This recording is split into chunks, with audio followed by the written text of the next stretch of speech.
नमस्कार जी, मैं डॉक्टर नेहा शुद्धि आयुर्वेदा से और आज हम kidney disease, chronic kidney disease जिसको एंड स्टेज रीनल फेलियर या क्रॉनिक रीनल फेलियर भी कहते हैं, उसके एसोसिएटेड कुछ सवालों का जवाब देंगे।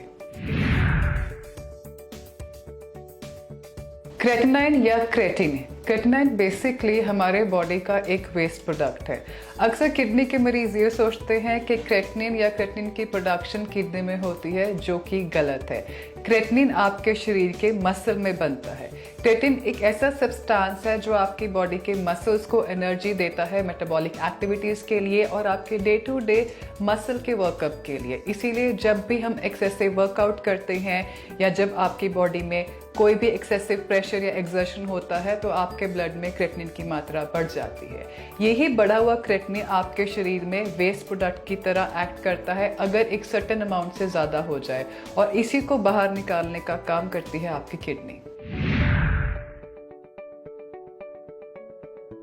जैसे कि मैंने आपको बताया कि क्रेटिनिन हमारी बॉडी के मसल के मेटाबॉलिज्म के लिए इम्पॉर्टेंट है, बट जब आपकी बॉडी एक्सर्टेड स्टेट में होगी या बॉडी पे कोई एक्सटर्नल प्रेशर पड़ेगा, तब भी आपके जो मसल्स की एक्टिविटी है वो मेटाबॉलिज्म बढ़ेगा तो क्रेटिनिन का लेवल बढ़ेगा। जैसे कि ठंड में बहुत सारे लोग ये बात नहीं जानते कि वेदर चेंज भी आपका क्रेटिनिन लेवल इफेक्ट कर सकता है। अगर मौसम बहुत ठंडा है तो जैसे कि हम नॉर्मली करते हैं, हम इस पोजीशन में जाते हैं या हम अपनी बॉडी को वार्म देने के लिए अपनी बॉडी का पोस्चर चेंज करते हैं या अपनी बॉडी का स्ट्रेचर चेंज करते हैं, और ठंड में जो हमारे मसल्स हैं वो कॉन्ट्रैक्ट करते हैं ताकि बॉडी की हीट को कंटेन कर सके।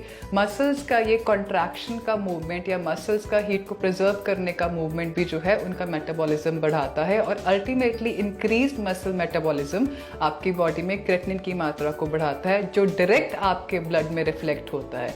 तो अगर आपके ब्लड में क्रेटिनिन की मात्रा हाई है तो इसका मतलब ये नहीं है कि आप किडनी फेलियर के मरीज हैं। इसका मतलब ये भी हो सकता है कि आपकी जो बॉडी के मसल्स हैं वो एक्स्ट्रा स्ट्रेन्ड आउट हैं। इसके अलावा अगर आपकी बॉडी में कोई वायरल इन्फेक्शन है तो भी क्रेटिनिन की मात्रा बढ़ सकती है। अगर आपकी किडनी फेलियर में है तो भी आपकी बॉडी में जो क्रेटिनिन है वो एक्यूमुलेट हो सकता है। देखिए, बहुत सारे लोग सोचते हैं कि अगर आपके ब्लड रिपोर्ट्स या लैब रिपोर्ट्स में क्रेटिनिन की मात्रा ज़्यादा है तो इसका मतलब आपकी किडनी फेल है।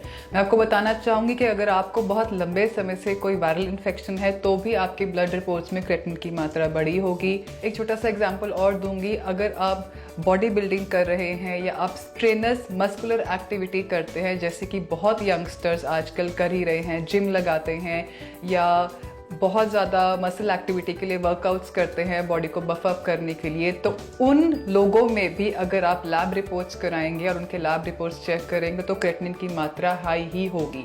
क्योंकि बेसिकली जब आपकी बॉडी के मसल को एक्सेसिव एनर्जी चाहिए तो आपकी बॉडी में क्रेटिनिन की मात्रा बढ़ती है, बट जब आपकी बॉडी में क्रेटिनिन की मात्रा एक सर्टेन रिक्वायर्ड अमाउंट से ज़्यादा बढ़ जाती है जितना कि बॉडी को नहीं चाहिए, तो वो आपकी बॉडी में हार्मफुल सिम्टम्स कॉज करती है। देखिए, किडनी फेल होने का कारण सिर्फ क्रेटिनिन का बढ़ना नहीं है, बट अगर आपकी किडनी फेलियर में है तो वह आपकी बॉडी से बढ़े हुए क्रेटिनिन को बाकी वेस्ट मटेरियल्स के साथ बाहर फ्लश आउट नहीं करेगी, जिसके कारण अक्सर किडनी पेशेंट्स में बढ़ा हुआ क्रेटिनिन कुछ सिम्टम देता है, जैसे कि शरीर में इचिंग होना, हाथ पाँव में स्वेलिंग आ जाना या भूख का कम लगना, या अल्टीमेटली बॉडी का बहुत ज़्यादा थकावट महसूस करना या फैटीग्ड फील करना। क्यों? क्योंकि आपके जो बॉडी के मसल्स हैं वो एक्सेसिव मेटाबॉलिज्म की वजह से ओवरऑल बॉडी में ये सब सिम्टम्स कॉज करते हैं।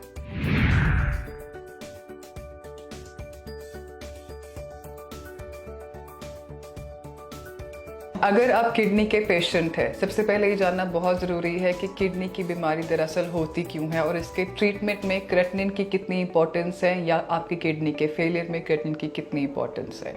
किडनी हमेशा अंडरलाइन कॉज रखती है। आप एकदम से सुबह उठेंगे और आपको ये रियलाइज़ नहीं होगा कि आपकी किडनी फेलियर में है।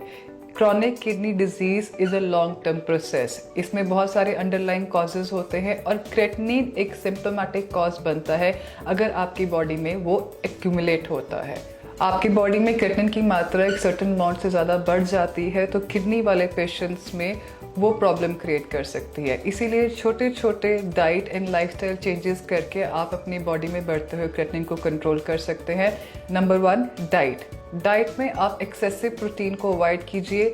नॉन वेज, मिल्क और दालों से आने वाला एक्सेसिव प्रोटीन आपकी बॉडी में क्रिएटिनिन की मात्रा बढ़ा सकता है। और नॉनवेज को बिल्कुल ही अपनी डाइट से हटाइए तो आपकी बॉडी का क्रिएटिनिन लेवल नॉर्मल आ सकता है। दूसरा, ठंड के मौसम में या और इन्फेक्शन से अपनी बॉडी को बचाइए, क्योंकि जब जब आपकी बॉडी एक्सर्शन मोड में आएगी किसी इन्फेक्शन की वजह से या इवन ठंड की वजह से, आपके जो मसल्स हैं वो हीट प्रिजर्व करने के लिए कॉन्ट्रैक्शन मोड में जाएंगे तो आपकी बॉडी में क्रिएटिनिन की मात्रा बढ़ेगी। तो चेंजिंग वेदर के साथ अपनी बॉडी को रिक्वायर्ड केयर दीजिए। Third point, exercise.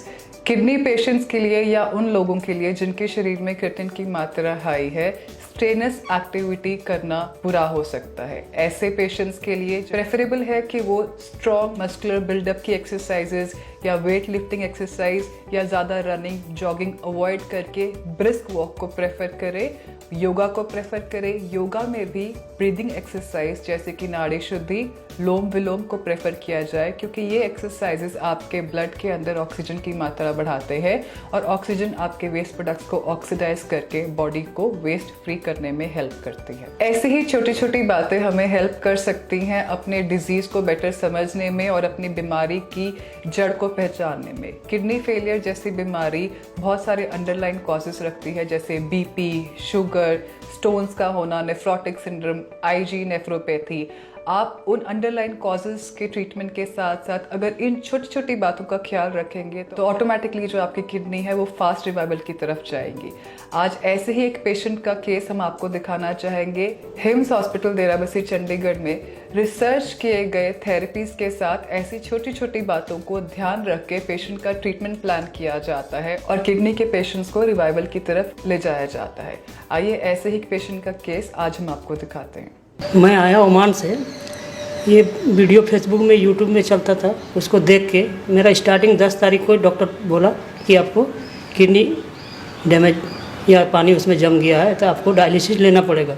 बाद में मैं 18-19 तारीख को मैं इंडिया आ गया। इंडिया आने के बाद उसी दूसरे दिन यहाँ पहुँच गया। तो अब इस 4-5 दिन में आपको क्या फर्क बहुत 50%। कैसे क्या क्या ठीक, मतलब भूख भी अच्छा लगता है, नींद भी अच्छा होता है, कुछ टेंशन नहीं है। ये वीडियो जो देख रहे हैं, जो डायलिसिस पेशेंट है उसको यहाँ आना चाहिए। अगर डायलिसिस लाइफ टाइम चलते रहेगा तो अपना लाइफ का कुछ दाम नहीं है। यहाँ आएगा, अगर 2 महीना, 1 महीना, 3 महीना में अगर अच्छा हो जाता है तो इससे बड़ी बात और कुछ नहीं है। तो चंडीगढ़ में जो अभियान शुरू हुआ था, अब गुड़गांव, अमृतसर, दिल्ली, जालंधर, जयपुर, जोधपुर, लुधियाना, पटियाला, संगरूर, कई शहरों में हिम्स शुरू हो चुका है।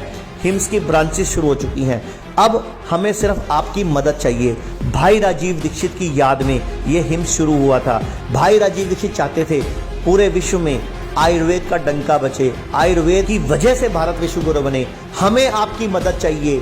हर किडनी पेशेंट, लीवर फेल के पेशेंट और कैंसर के पेशेंट तक इस वीडियो को पहुंचाइए और भारत को विश्व गुरु बनाने में हमारी मदद कीजिए। धन्यवाद। जय हिंद।